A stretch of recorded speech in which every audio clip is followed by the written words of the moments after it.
அனைவருக்கும் வணக்கம். அனைத்து விவசாய பொதுமக்களின் நலன் கருதி இந்த வீடியோவை பதிவிடுகிறேன். மாண்புமிகு தமிழக முதல்வராக பொறுப்பேற்றிருக்கும் தமிழக வெற்றிக் கழக தலைவர் அவர்களுக்கு எங்களது விவசாய சங்கம் சார்பாக வாழ்த்துக்களை தெரிவித்துக் கொள்கிறோம்.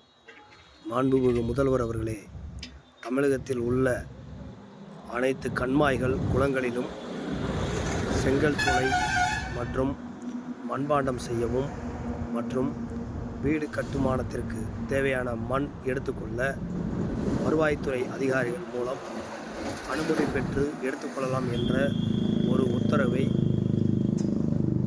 அரசாணை வெளிவருவதாக ஒரு தகவல் வருகிறது. இந்த அரசாணையின் மூலம்தான் ஏற்கனவே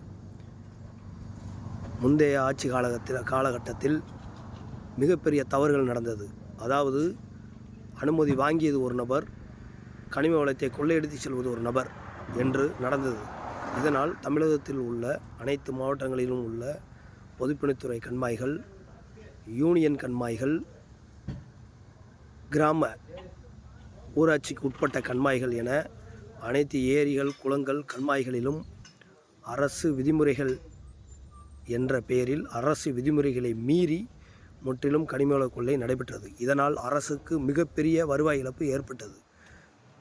இதனை சுற்றி காட்டி எங்களது அனைத்து விவசாயிகளின் கனிமவள நீர்வள சுற்றுச்சூழல் பாதுகாப்பு சங்கம் சார்பாக தமிழகத்தில் உள்ள அனைத்து மாவட்ட ஆட்சியர் அவர்களுக்கும் அனைத்து மாவட்ட கனிமவள துணை இயக்குனர் அதிகாரிகளுக்கும் நாங்கள் தெளிவான விரிவான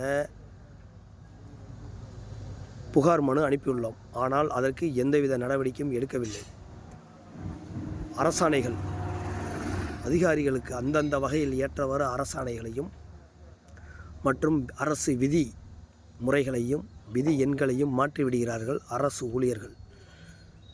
இவர்களை கட்டுக்குள் கொண்டு வந்து முறையான அனுமதியை, அதாவது ஒரே ஒரு நாள் மட்டும் வீடு கட்டுமானத்திற்கு தேவையா ஒரே நாள், மண்பாண்டத்திற்கு தேவையா ஒரே நாள், செங்கல் சூளைக்கு தேவையா ஒரே நாள், எவ்வளவு அளவு ஆழம் எவ்வளவு அள்ள வேண்டும் என்பதை அந்தந்த துறை அதிகாரிகள், வருவாய்த்துறை, பொதுப்பணித்துறை, வட்டார வளர்ச்சித்துறை, கிராம ஊராட்சி செயலாளர் ஆகியோர் ஒன்றிணைந்தும் அவ்வாறு செயல்படும் குழுக்களுக்கு அந்தந்த மாவட்ட அளவில் ஒரு விவசாய சங்க பிரதிநிதியையும் உள்நிறுத்தி ஒரு குழு அமைத்து அந்த குழு மூலம் இந்த கனிம வளம் எடுப்பதை கண்காணிக்க வேண்டும் என்பதை விவசாய பொதுமக்கள் மற்றும் விவசாய நிலங்கள், நீர்நிலைகள், கனிம வளங்கள், சுற்றுச்சூழலை பாதுகாக்கும் விதமாக எங்களது சங்கத்தின் சார்பாக எங்களது சங்கத்தின் தலைவர் என்ற முறையில் இதை மிக தாழ்மையுடன் மாண்புமிகு தமிழக முதல்வர் அவர்கள் கவனத்திற்கு